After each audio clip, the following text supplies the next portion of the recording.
내일은 12월 25일 성탄절입니다. 주님의 성탄을 축하하고 감사하고 기뻐하는 날입니다.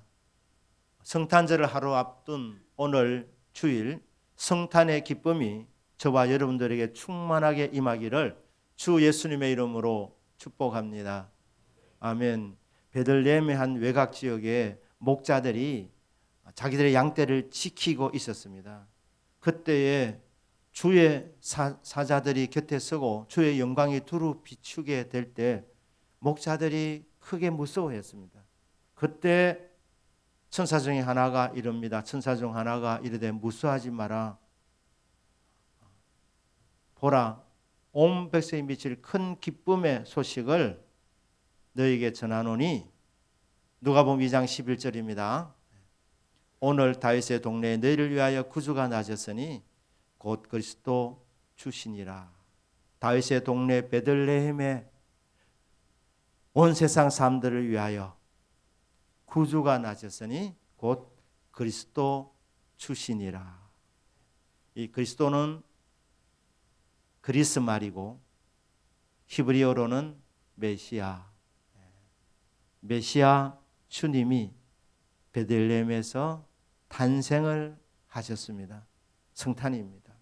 그리스도 메시아 기름 부음 받은 자가 오신다.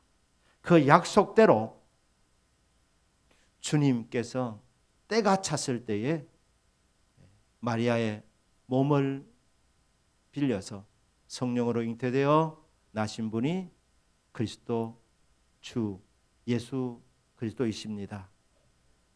이 예언이 성경에 여러 군데 나와 있지만 그 중에 하나가 이사야 7장에서 9장까지 나와 있습니다. 메시아, 그리스도, 기름 부음 받은 자, 그분이 오신다. 이 놀라운 예언이 언제 주어졌느냐?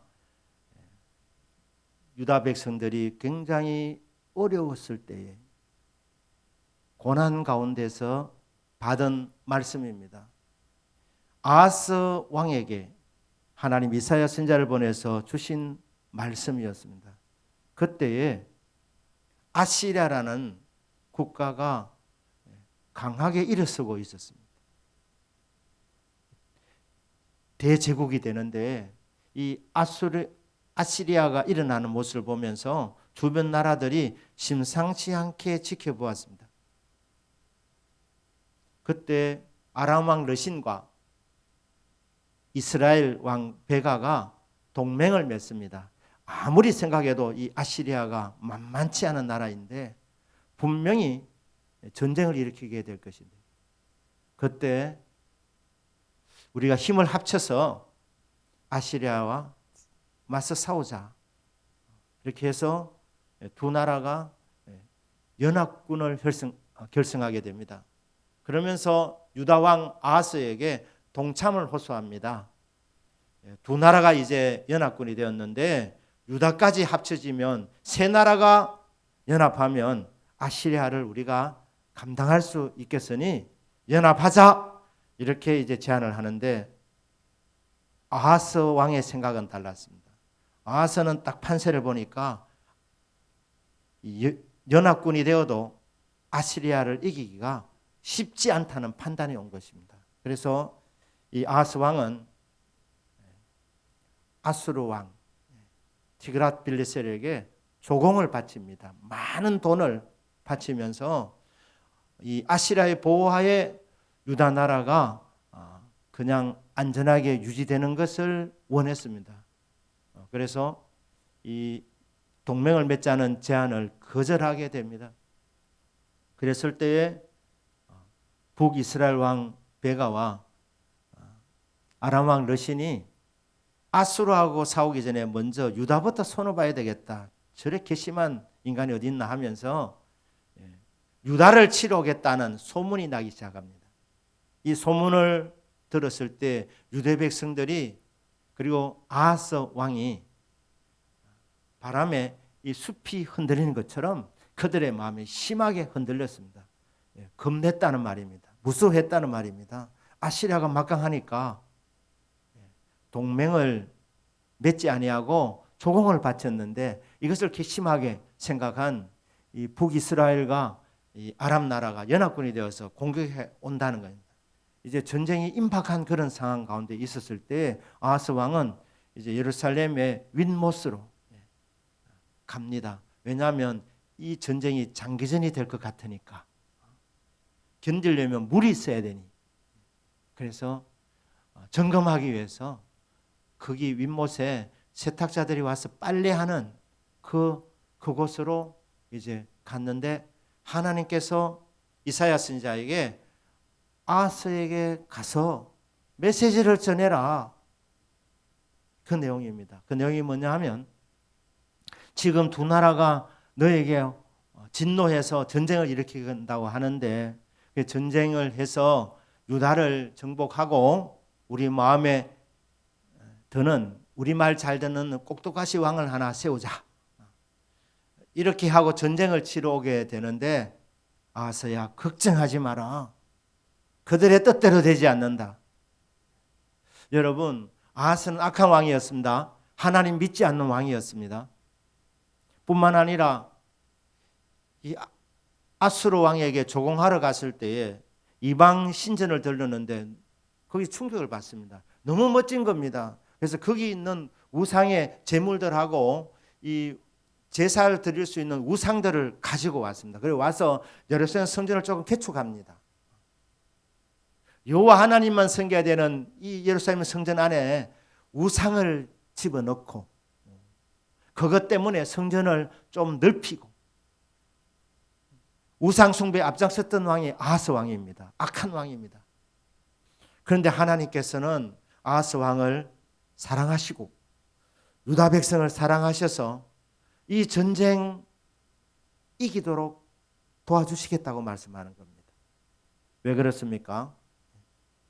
아하스가 훌륭해서가 아니라 다윗과 맺은 언약 때문에 그 언약을 하나님이 기억하시고 그 언약을 지키려고 이 전쟁도 하나님 함께 하셔서 너희들이 지지 않는다.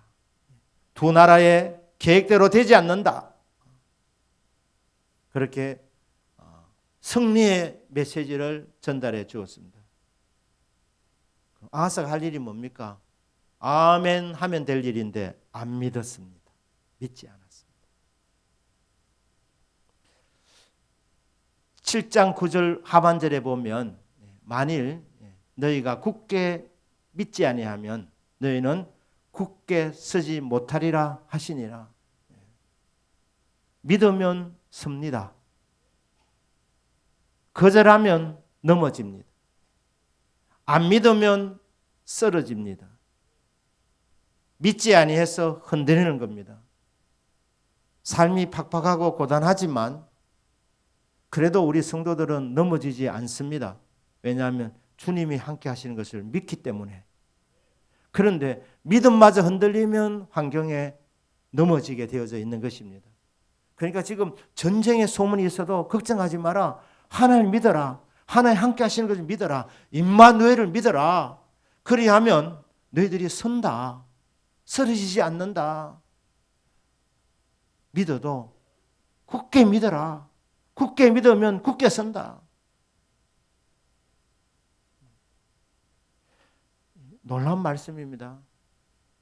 믿을 바에는 확실하게 믿어야 되는 것입니다. 믿으면 선다. 굳게 믿으면 굳게 선다. 아하스야 믿어라. 이사야가 말합니다. 내 의견이 아니고 내가 하나님 보냄을 받아서 전달하니 왕이시여 믿으시기 바랍니다. 굳게 믿으면 굳게 섭니다. 이 나라 망하지 않습니다. 흔들리지 않습니다. 믿으세요. 근데 안 믿는 겁니다. 안 믿으니까 하나님이 거기서 그럼 할 수 없지 그러지 않고 하나님이 통 크게 양보하시면서 그래 그러면 임마누엘 함께하는 징조를 구해라. 징조를 구해라. 그래서 믿는 자가 되어라. 이렇게 주님께서 말씀을 하셨습니다. 그때 아하스의 반응입니다. 뭐라고 말합니까? 아하스 이르되 나는 구하지 아니하겠나이다. 안 구하겠답니다. 여호와를 시험하지 아니하겠나이다. 징조를 구하는 것은 하나님을 시험하는 것이라 이렇게 말하면서 나는 징조 구하지 않겠습니다. 이렇게 말합니다. 사실 우리 눈에 아무도 보이지 않아도 우리 귀에 아무 소리 들리지 아니해도 하나님 약속하신 말씀을 믿으면 되는 줄로 믿습니다. 믿으면 됩니다. 사실 징조가 필요 없습니다. 하지만 징조가 필요할 때가 있습니다. 믿음이 약해서 흔들릴 때 진짠가 이래 싶을 때에 하나님이 의심이 되거든 징조를 구해라. 그러면 그 징조 응하겠다고 하나님이 말씀하고 있습니다. 그래서 믿는 자가 되라는 것입니다. 그런데 아하스는 안 믿겠습니다. 하나님을 시험하지 않겠습니다. 이게 진짜 믿음에서 하는 말이라면 하나님이 기뻐하셨을 것인데 뭐라고 말합니까? 유대 백성들아, 아하스야,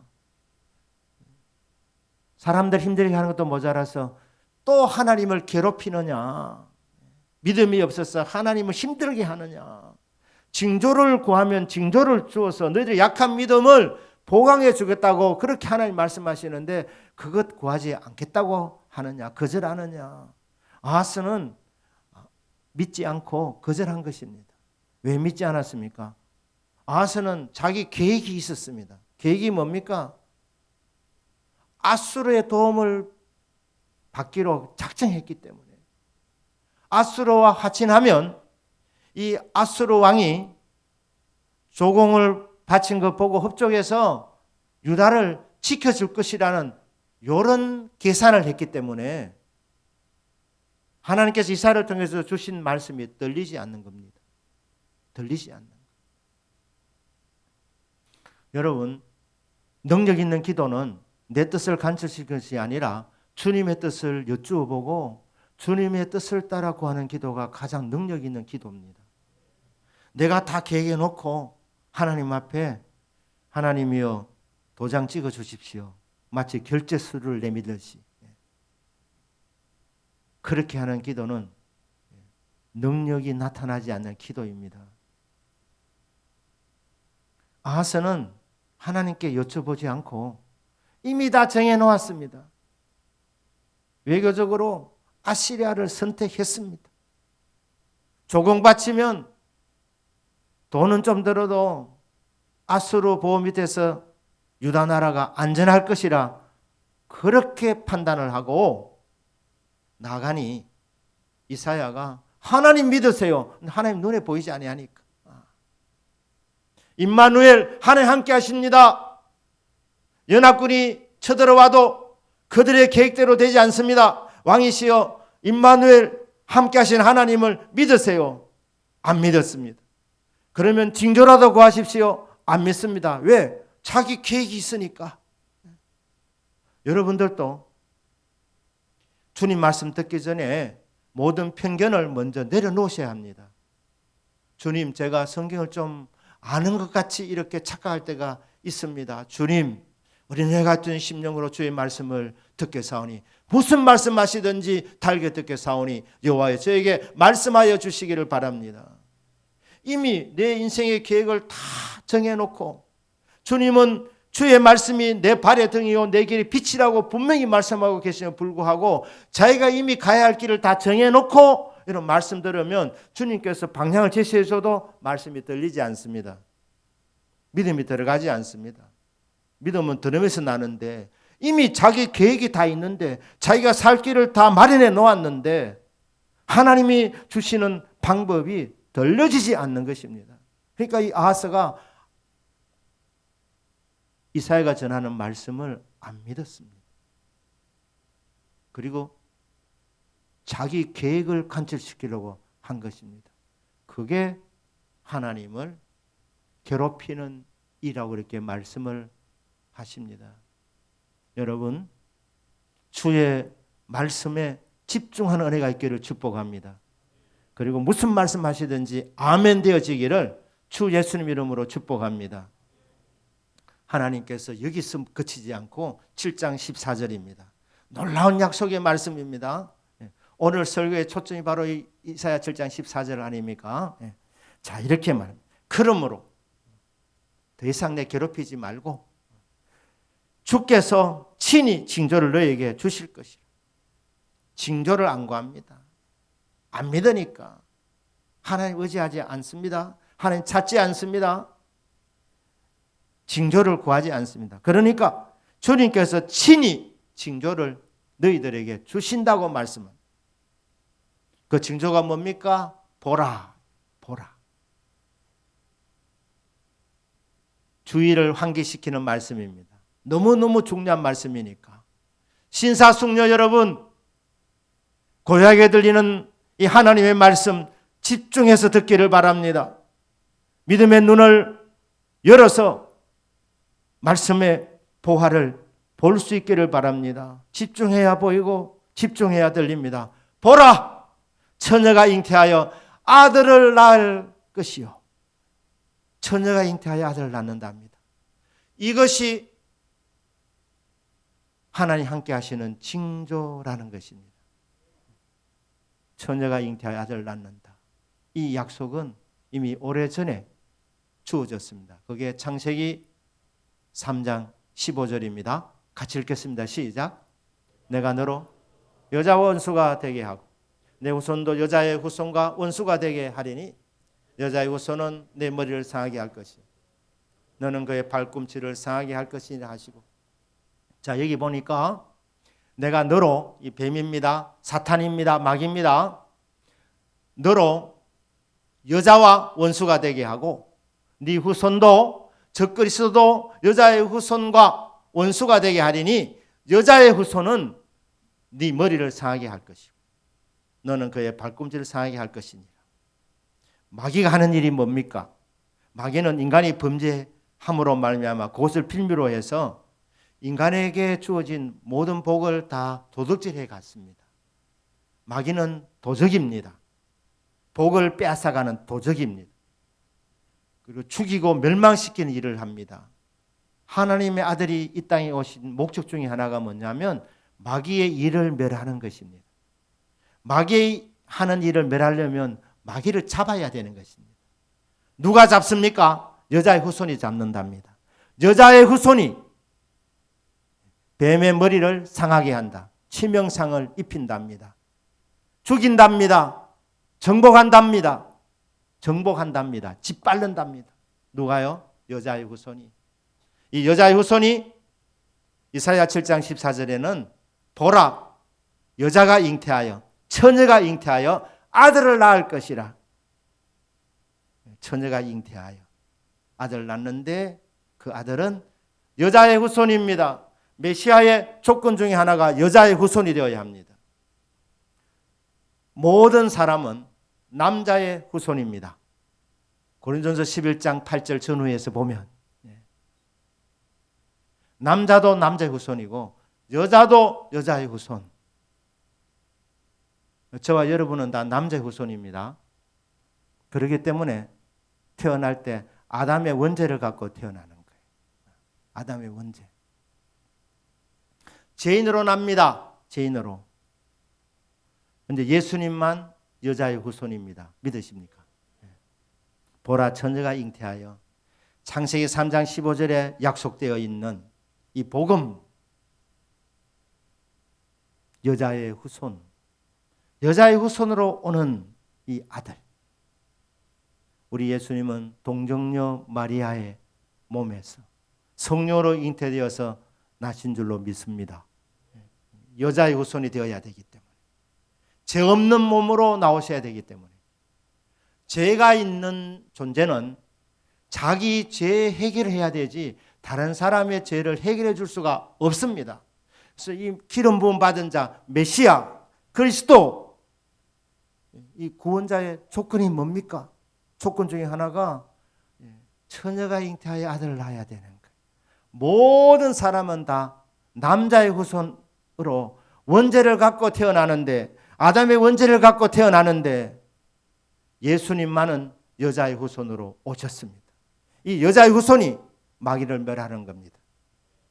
이 여자의 후손이 구원자가 되는 것입니다. 제 문제를 해결해 주는 것입니다. 보라, 천사가 잉태하여 아들을 낳을 것이요 그의 이름을 임마누엘이라 하리라. 이 메시아의 하는 일이 뭡니까? 그 이름에 나와 있습니다. 임마누엘. 메시아에 대한 이름이 이사야 7장부터 9장에 보면 여러 가지 이름이 나옵니다. 기묘자라는 이름도 있습니다. 모사라는 이름도 있습니다. 전능하신 하나님이라는 이름도 있습니다. 영존하시는 아버지라는 이름도 있습니다. 평강의 왕이라는 이름도 있습니다. 이런 이름들 하나하나 중요하지만 메시아의 이름 중에 가장 중요한 이름 두 가지가 있습니다. 하나는 메시아의 이름 예수입니다. 예수. 아들을 낳으리니 그 이름을 예수라 하라. 마리아에게 네가 성령으로 잉태되는데 그 아들의 이름을 예수라 해라. 왜냐하면 이는 그가 자기 백성을 그들의 죄에서 구원할 자이심이라. 메시아의 중요한 이름 중에 하나는 예수라는 이름입니다. 우리를 구원하시는 분, 기름 부음 받으신 그리스도, 메시아, 예수, 구원자.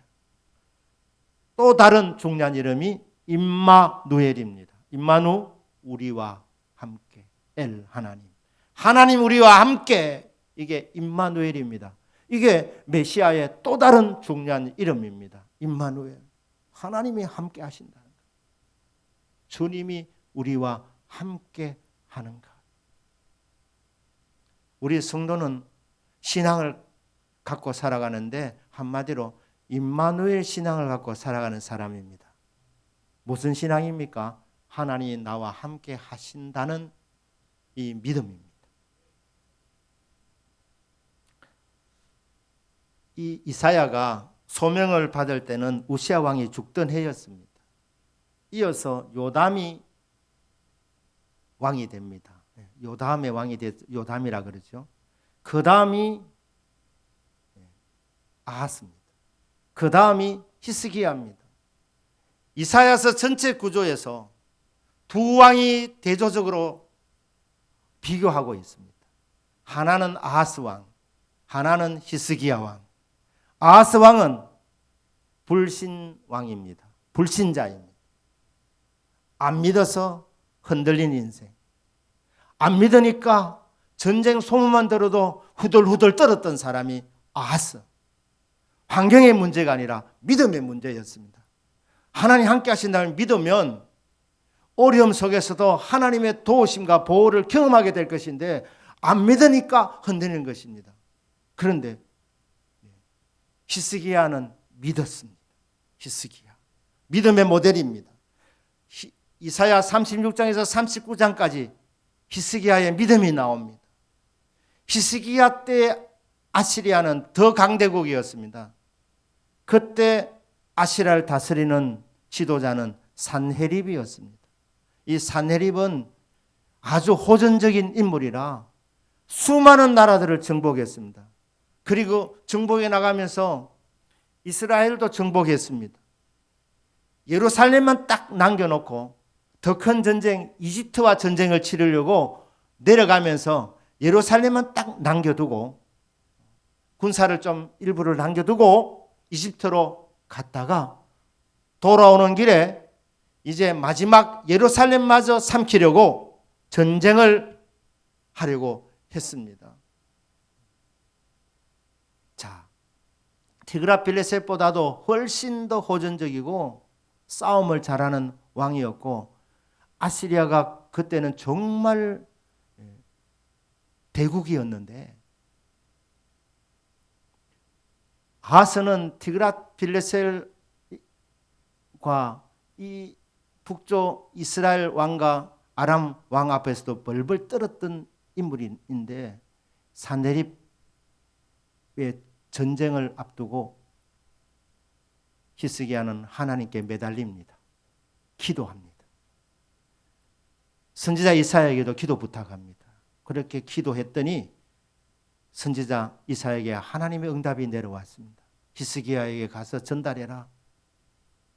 산헤립이 나를 멸시하고 너희들의 믿음을 멸시하는데 내가 너희들과 함께해서 이 전쟁 지지 않는다. 이렇게 메시지를 전달합니다. 히스기야는 그 이사야가 전하는 말씀을 아멘으로 받습니다. 믿었다 이 말입니다. 믿으면 어떻게 됩니까? 믿으면 쓰러지지 않습니다. 믿으면 섭니다. 굳게 믿으면 굳게 섭니다. 히스기야는 믿었다는 거예요. 믿었습니다. 자, 이 믿는 자에게 주시는 약속이 이사야 40장부터 66장까지입니다. 근데 그 중에 대표적인 한 구절입니다. 이사야 41장 10절입니다. 우리 같이 읽겠습니다. 시작. 두려워하지 마라. 내가 너와 함께함이라. 놀라지 마라. 나는 내 하나님. 내가 너를 굳세게 하리라. 참으로 너를 도와주리라. 참으로 나의 오른손으로 너를 붙들리라. 믿는 자에게 주시는 약속입니다. 두려워하지 마라. 히스기야야, 산헤립 겁내지 마라. 아수르 대군 18만 5천 명이 지금 예루살렘을 뺑 둘러싸 있지만 걱정하지 마라. 두려워하지 마라. 왜 그러냐? 내가 너와 함께 함이니. 임마누엘이랍니다. 하나님이 함께 하시기 때문에 두려워할 이유 전혀 없다. 겁낼 이유 없다. 무서워할 이유 없다. 놀라지 마라. 나는 내 하나님이 됨이니라. 메시아이신 예수님은 임마누엘이십니다. 함께 하십니다. 메시아이신 예수님은 우리의 주님이 되시고 우리의 하나님이 되십니다. 나의 구주, 나의 하나님이라. 내가 너의 하나님이 되니까, 너의 구주가 되니까 무서워하지 마라. 놀라지 마라. 그렇게 말씀하고 있습니다. 내가 너를 굳세게 하리라. 굳세게 하리라. 이게 뭡니까? 강하게 해준다는 것입니다. 히스기야, 이름의 뜻이 여호와께서 강하게 만들어준다. 여호와께서 능력을 공급해 주신다. 세계 강한 자로 만들어 주신다는 그런 뜻입니다. 히스기야가 뭐가 훌륭했겠습니까? 정치도 아버지 하는 정치 그대로 하면 그게 정치를 못할 것인데 아하스가 하는 거 보면 믿음 없는 행동밖에 한 게 없는데 우상을 섬겼고 수단과 방법을 가르치 아니했는데 뭐 그래 배웠겠습니까? 그런데 히스기야가 정치를 잘했습니다. 그리고 북극 강변을 이루었습니다. 뭐 때문입니까? 하나님을 믿었더니 임마누엘 신앙을 가졌더니 하나님께서 히스기야를 굳세게 만들어준 것입니다. 강하게 만들어준 것입니다. 우리들도 저도 남 얘기할 것 없이 저도 가끔 보면 제 자신을 보면 내가 아직도 이렇게밖에 안 되나 이렇게 실망스러울 때가 있습니다. 구체적으로는 말씀을 드리지 않겠습니다. 내가 이렇게밖에 안 되나. 걔도 말입니다. 식당계 3년에 라면을 끓인다고 하는데 이게 교회 그래도 10년, 20년, 30년을 넘었으면 이제 믿음 생활을 좀 잘해야 되는데 어디는 또 인간의 연약한 모습이 자신에게 보이는 겁니다. 이래밖에 안 되나? 그래도 그것도 모르고 선줄로 생각하고 폼 잡으려고 이렇게 하고 우리 자신을 보면 실망스러운 것밖에 없습니다. 여러분, 주님만 바라보셔야 합니다. 그분의 이름은 임마누엘, 너와 함께 한답니다. 무능한 자에게는 능력을 공급해 주시고 무지한 자에게는 지혜를 공급해 주시고 필요한 재주와 능력을 공급해 주셔서 유능한 왕이 되게 해주시는 임마누엘의 은혜, 그 임마누엘의 신앙만 가지면 된다는 것입니다. 내게 능력 주시는 자 안에서 나는 모든 것을 할 수 있습니다. 능력 주시는 자가 누굽니까? 예수님입니다.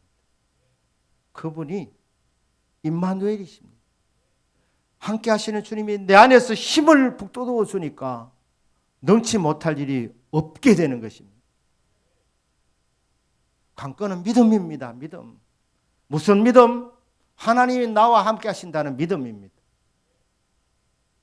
메시아께서 이것을 이루시려고 아예 이름을 알려줬습니다. 내 이름은 임마누엘이다. 세상 끝날까지 너희와 함께한다.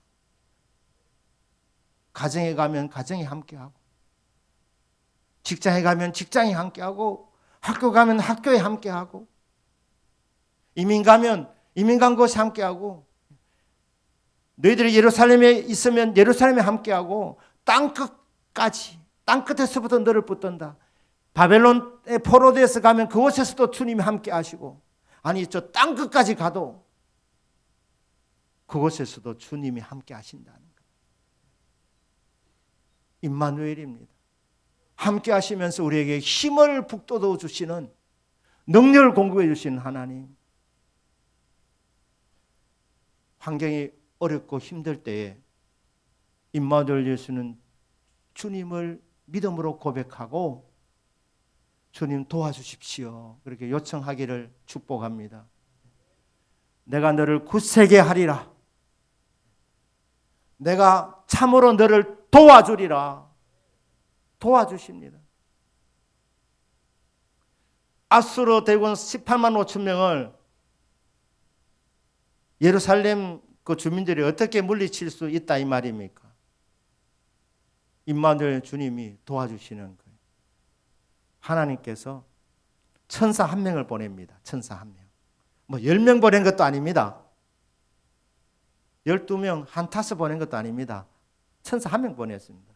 천사 한 명이 하룻밤 사이에 18만 5천 명을 다 송장 만들어 버렸습니다. 시체 만들었습니다. 여러분, 살벌한 환경 속에 있을 때에 하나님이 때로는 직접 함께 하시면서 도와주실 때도 있습니다. 어떤 때는 하나님이 천사를 동원하십니다. 천사를 보내면서 좀 도와줘라 이렇게 하는. 전쟁에서 도와주는 건 뭡니까? 승리 아닙니까? 18만 아수르 대군 하룻밤 사이에 그냥 천사 한 명이 다 처치해버린 겁니다. 그리고 가시, 사네립, 예루살렘 정부하러 지금 와 있는데 어떻게 합니까? 하나님이 그를 멀리 보내버려. 이런 말 써도 될지 몰라요. 날려버린 거예요. 날려버린. 주님만 의지하시면, 임마누엘 되시는 하나님, 그 부분이 예수님인데 그렇게 임마누엘 신앙을 굳게 잡고 있으면 사람이 생각하지 못한 방법으로 하나님이 도와주시는 겁니다. 내가 산을 향하여 눈을 들리라. 나의 도움이 어디서 올까? 나의 도움이 천지를 지으신 여호와 하나님에게서로다. 그 하나님이 저 멀리서 도와주신 것이 아니라 내 곁에 오셔서 임마누엘 되어주셔서, 아니 내 안에 들어오셔서 나를 도와주신답니다. 어떤 때는 천사를 동원하시고 어떤 때는 도움의 사람을 붙여주시는 거예요. 사람의 마음을 움직여가지고 막 도와주게 하시는 거예요. 참으로 너를 도와주리라. 참으로 나의 오른손으로 너를 붙들리라. 주님이 붙들어 서신답니다. 붙잡으신답니다. 주님이 붙잡은 인생은 그 어떤 세력도 끊을 수 없습니다. 빼앗아가지 못합니다. 공격 못합니다. 주님이 방패되어 주시니까. 주님이 다 막아주시고 주님이 키워주시니 안전한 것입니다. 내가 땅끝에서부터 너를 붙들리라. 동행한다. 함께한다. 너의 힘이 되어주고 너의 방패가 되어주고 너의 피난처가 되어주고 너의 피할 길이 되어주고 내가 너를 도와준다. 인생은 둘 중에 하나입니다. 아하스의 길을 걸어가든지 히스기야의 길을 걸어가든지 둘 중에 하나입니다. 저와 여러분은 히스기야의 길을 선택한 줄로 믿습니다. 히스기야는 임마누엘 신앙을 가진 것입니다. 임마누엘 징조를 구하라고 했지만 아하스는 물리쳤지만 거절했지만 그러나 히스기야는 하나님 함께 하심을 믿었습니다. 믿었더니 하나님께서 때마다 사건마다 도와주신 것입니다. 주여, 주님 함께 하심을 저는 믿습니다. 주여 도와주세요. 이 미련하고 부족한 저에게 능력을 공급하여 주세요. 저를 붙들어 사용하여 주십시오. 저를 붙잡아 주십시오. 그렇게 임마누엘 신앙으로 나아가서 주님께서 이 모양 저 모양으로 도와주는 것을 경험하는 우리의 남은 삶이 되기를 주 예수님의 이름으로 축복합니다. 아멘. 기도하겠습니다.